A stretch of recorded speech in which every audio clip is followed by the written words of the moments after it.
안녕하세요. 부산부동산 스터디입니다. 울산 지역 10월 15일자로 브리핑해 보도록 하겠습니다. 울산 번영로 두산이부 마이너스 34% 2.8억이 폭락했고요. 롯데캐슬 1단지 마이너스 21% 1.6억이 하락했습니다. 앞으로 20%대는 하락이라 칭하고 30% 이상은 폭락이라고 칭하도록 할게요. 규제 해제 이후에 마음이 급해진다. 팔리지 않다. 전세로도 내놓는 과정 속에 임대 매물은 폭증 현상을 나타내고 있다.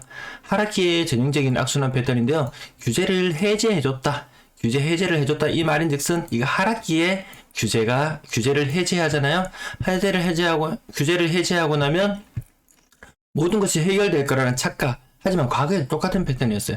해제하고 나면 이제는 팔리겠지 하면서 매물로 내놔봐요. 전세 매물을 거두고 매매 매물로 내놔봅니다. 근데 매매 매물이 안 나가요. 그럼 다시 전세를 내놓습니다. 매매로도 매물을 내놓고 전세로도 내놓고 매물이 증가하는 현상. 두 개 다 매매와 전세 모두 증가하는 현상 나타나거든요. 처음에는 전세로 내놨어요. 안 나가요. 그러니까 매물로 내놓으려고 하니까 이거 규제 해제 때 규제 때문에 나가지도 않네.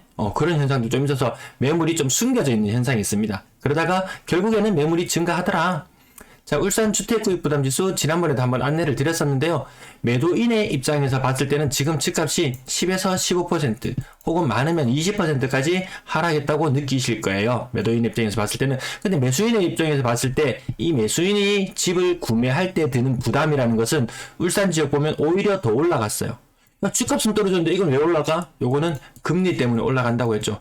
야, 하락이더라. 집값 이 정도 떨어졌으면 이제 좀 사라 라고 하지만 이 하락이들, 집을 없는 무주택자들 아니면 한 채를 더 구매하려고 하는 이런 수요자들의 눈에 봤을 때는 여전히 비싸다고 느껴집니다. 왜? 집을 구매하는데 자금을 융통시켜야 되는데 그 자금을 융통시키는 비용인 금리가 높아졌기 때문이겠죠. 여전히 부담스러운 건 맞다. 가격지수 변동률 매수 심리 보시겠습니다. 울산 지역이 마이너스 0.21 지난주하고 동률인가요? 네, 전세 가격이 확 늘어났어요. 낙폭이 확 커졌어요.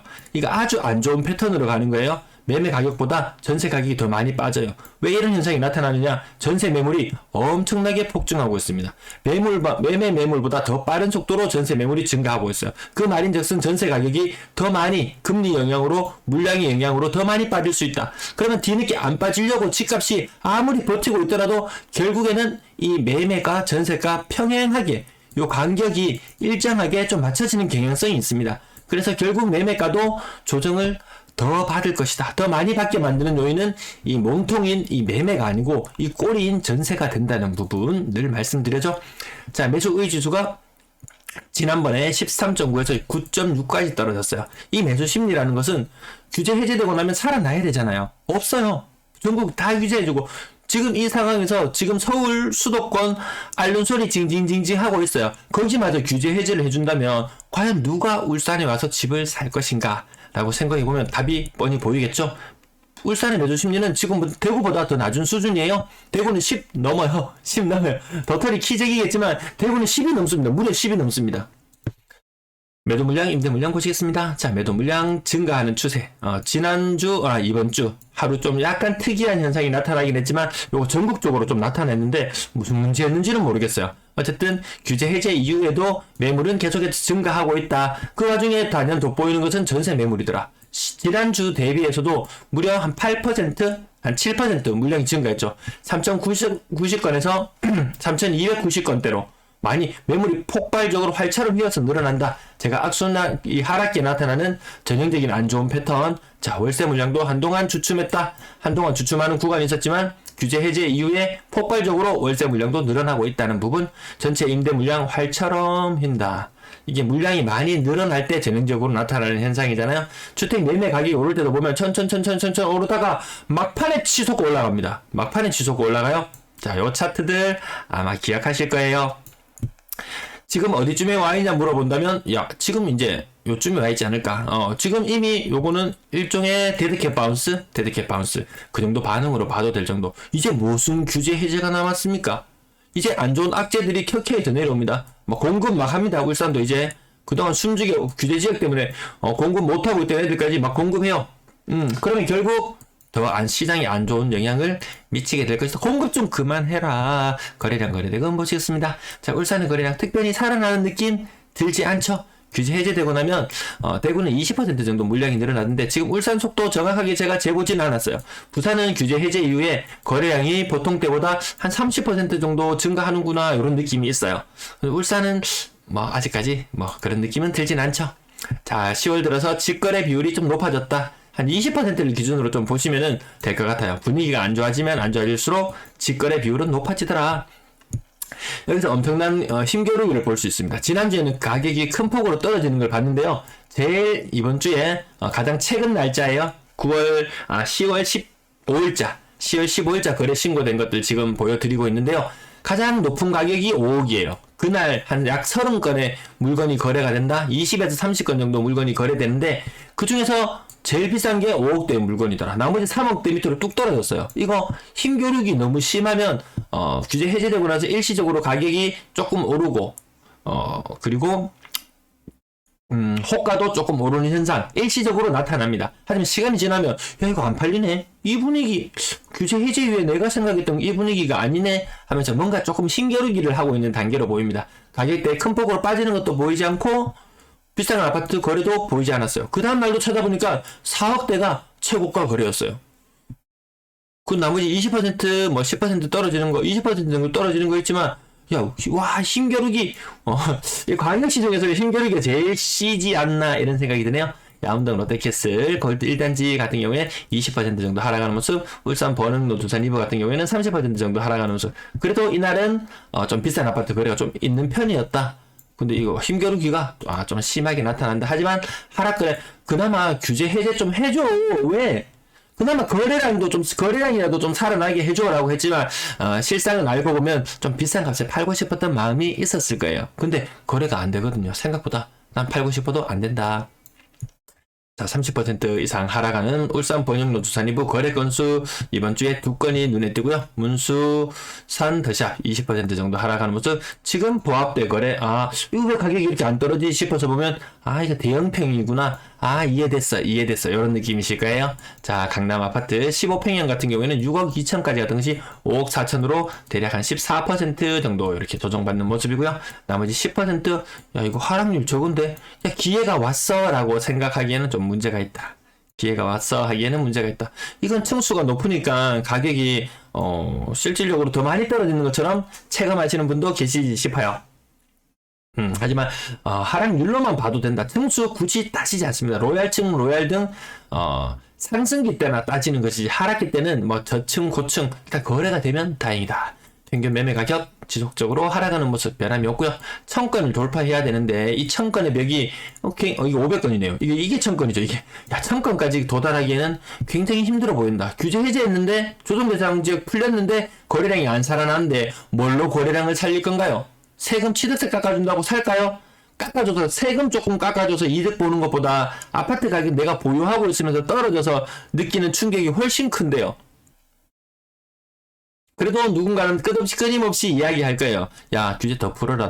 지금 다 풀고 나면 나중에 상승기 때 상승 탄력 못 받습니다. 당장 나의 욕심을 위해서 내가 한 개 좀 잘 팔아보겠다고 좀 이렇게 약간 이기주의 그런 모습들이 나타나는데 오히려 같이 더 빨리 망한다. 와, 울산에 이렇게 큰 산이 있었던가요? 6억 이상을 사지 않는다는 산. 6억 이상 비율도 끊임없이 낮아진다는 산. 자, 지난번에 이거 계속 대덕구로 나타났는데요. 울주군이었어요. 울주군.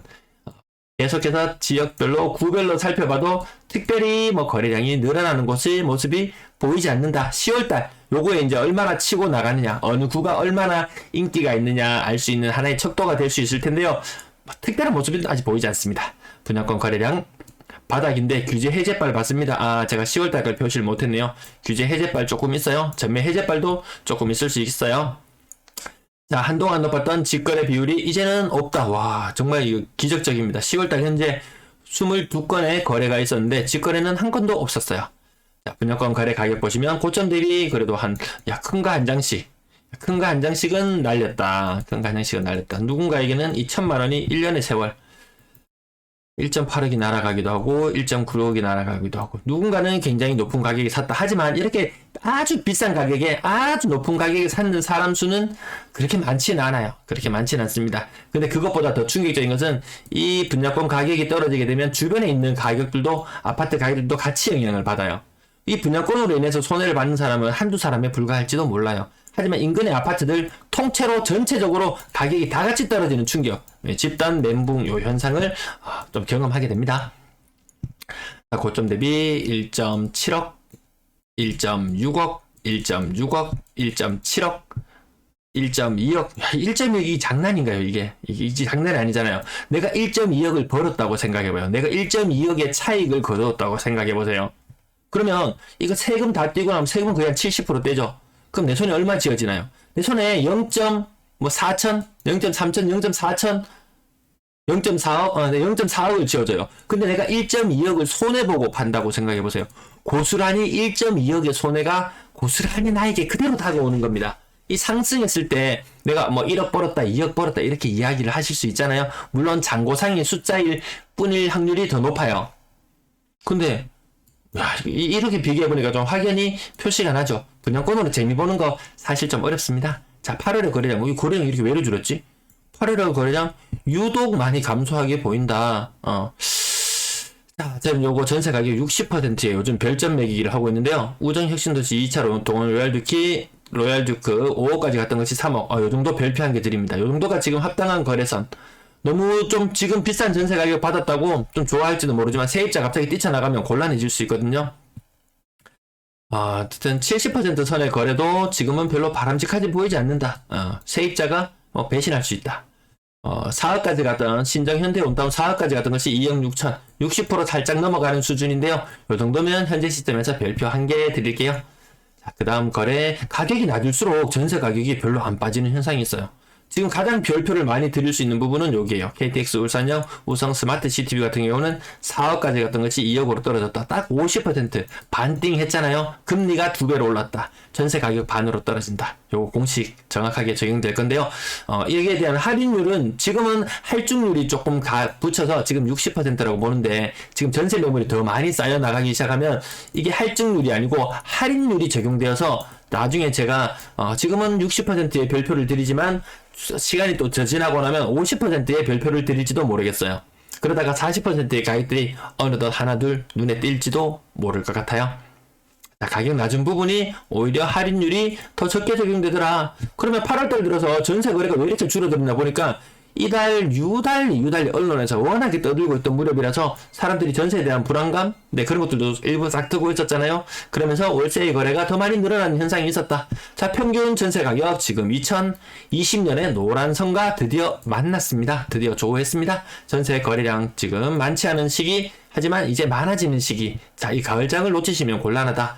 확 비율이 올라갑니다. 70% 수준이었던 3억 미만 전세 거래 비중이 80%까지 순식간에 올라가더라. 이건 당연히 나타날 수밖에 없는 거라고 제가 계속 말씀드리고 있습니다. 그리고 비싼 전세는 점점 거래가 안 되는 현상들도 겪게 될 거고요. 불과 얼마 전까지 4억의 전세에 거래되는 것이 이제는 3억대, 심지어는 2억 후반대까지 떨어지는 현상, 여러분도 아마 목격하고 계실 겁니다. 월세 거래량 그렇다고 8월달 특별히 많았느냐? 예전보다 약간 더 늘어난 수준. 그럼 임대 거래가 왜 이렇게 줄었어? 거래가 다 어디 갔어? 거래 다 어디 갔어? 사람 다 도망갔나? 물론 인구가 줄어들고 있긴 해요. 그보다 더 큰 것은 갱신 거래 비율이 80%를 넘어간다. 그래서 사람들이 이동을 하지 않는다. 그러면 80% 이상 되는 사람 5%를 올려서 만약에 계약을 했으면 거래 건수에 잡혀요. 근데 거래 건수가 변동이 없는 상태로 다시 재계약을 하게 되면 거래 건수에는 잡히지 않습니다. 네, 그런 부분들도 예전에 제가 워낙을 많이 설명드려서 요즘에 그 설명을 조금 빠뜨렸었네요. 평균 월세 가격 아직까지 올라가고 있지만 얘도 정점을 찍고 내려올 날이 있을 것이다. 사실상 6월이 정점이었는 것 같고요. 지금 점점 내려오는 형국, 거래량이 많이 늘어나면 평균 월세 가격도 떨어지는 모습 보시게 될 거예요. 평균 월세 보증금은 예년보다 살짝 웃도는 수준의 임대 거래량, 수상하다. 그나마 지금 여기 지금 거래가 잘 많이 이루어지는 시점들 있잖아요. 요 가을에서 3월달까지, 가을에서 내년 3월달까지 이어지는 이 시점에 임대를 내놓으셔야 되는 분들은 이 시점에 빨리 세입자를 구하는 것이 다가오는 거래 많이 더 많이 줄어드는 시기를 대비할 수 있지 않을까 싶습니다. 한두 달 놔두고 물건을 내놔야지라고 생각하신다면 좀 곤란할 수 있어요. 언론에서는 울산의 월세가 월세 가격이 올라가고 월세 인기 폭발하고 이런 뉴스들을 한 번씩 내보내요. 그런 뉴스들만 접하다 보면은 임대차 시장이 활발하구나, 월세 찾으려고 하는 사람이 많구나, 내가 전세 가격을 조금만 떨어뜨리면 월세보다는 더 메리트 있는 가격을 제시하면 되겠구나라고 방심하고 있을지도 몰라요. 하지만 방심하기에는 좀 이른 감이 있다. 네, 시청 감사합니다.